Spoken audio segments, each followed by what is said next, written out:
लेकिन अब जो एक इम्पॉर्टेंट फैक्टर है जिगर, उसका मेन काम तो होता है खून बनाना, खून बनाता है वो जिगर हमारा। तो अगर उसमें मसला कोई पैदा हो जाए तो उसके मसले कैसे हल होते हैं और क्या क्या बीमारियां लग सकती हैं उसकी वजह? जी, इसमें सबसे पहले तो जो आपने ये बात की है ना कि जिगर का फंक्शन होता है खून बनाना, ऐसा नहीं है। ये एक मिसकंसेप्शन है लोगों के दरमियान भी। अच्छा, मतलब जिगर में कोई भी मसला हो तो सारे कहते हैं कि चुकंदर खाओ खून बनेगा। ऐसा नहीं है, ये एक मिसकंसेप्शन है।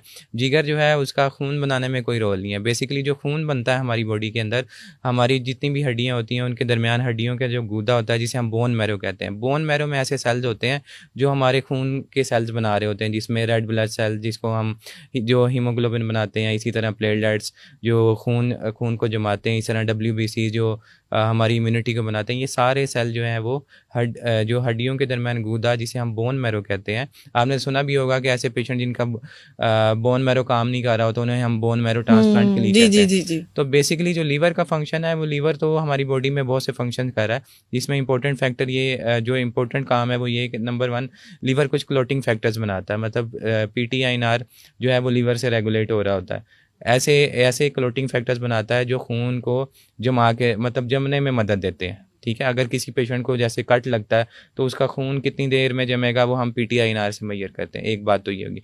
दूसरे नंबर पे जो है हमारा लीवर एक इम्पोर्टेंट प्रोटीन बना रहा होता है, उसका नाम होता है एल्ब्यूमिन। अब एल्ब्यूमिन क्या करती है कि ये हमारे जो एल्ब्यूमिन है ये पानी को अपने साथ बाउंड रखती है। अब ऐसे पेशेंट जिनका जिगर काम ना कर रहा हो, तो आपने देखा होगा कि बहुत से पेशेंट ऐसे जब उनका लीवर सिरोज हो जाता है या लीवर काम करना छोड़ जाता है तो उनके अंदर पेट में पानी पड़ जाता है। तो बेसिकली क्योंकि लीवर एल्ब्यूमिन नहीं बना रहा होता, उसकी वजह से होता है। तीसरे नंबर पे ये है कि लीवर का जो है वो शुगर की रेगुलेशन के अंदर भी रोल है, जिसे हम हेपेटिक ग्लूकोनियोजेनेसिस कहते हैं, मतलब शुगर को भी रेगुलेट कर रहा होता है। चौथे नंबर पे बहुत सी ऐसे टॉक्सिन्स होते हैं जिनको लीवर जो है वो डिटॉक्सिफाई कर रहा होता है। मतलब आप कोई भी ऐसी चीज़ लेते हैं जो आपकी बॉडी के लिए अच्छी नहीं है, तो लीवर उसको क्लियर क्लियर करता है। इसके अलावा बहुत सी मोस्टली जो हमारी ड्रग्स हैं वो लीवर में मेटाबोलाइज़ होती हैं। मतलब आप पैरासीटामोल लेते हैं या और इस तरह की कोई भी दवाइयाँ लेते हैं, तो वो जब अपनी एक्टिव फॉर्म में कन्वर्ट होता है तो लीवर उसको एक्टिव फॉर्म में कन्वर्ट कर रहा होता है। तो इस लीवर के जो मेजर फंक्शंस हैं वो ये हैं। ठीक है?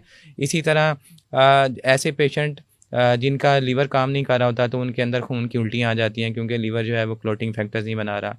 इसी तरह जो ऐसे पेशेंट जिनमें लीवर फेल हो चुका है या उनका लीवर सिरोज हो चुका है, तो उसकी वजह से जो है एल्ब्यूमिन नहीं बन रहा, तो पेट में पानी पड़ना शुरू हो जाता है। ठीक है? और इसके अलावा जैसे मैंने बताया कि लीवर जो है वो टॉक्सिन को क्लियर कर रहा था, तो ऐसे पेशेंट जिनका जिगर काम नहीं कर रहा वो बेहोशी में चले जाते हैं, क्योंकि बॉडी में कुछ ऐसे टॉक्सिन्स होते हैं जो ब्रेन में एक्यूमुलेट होते हैं, जैसे अमोनिया। उसकी वजह से मरीज़ जो है वो उसका अल्टर्ड सेंसोरियम या बेहोशी में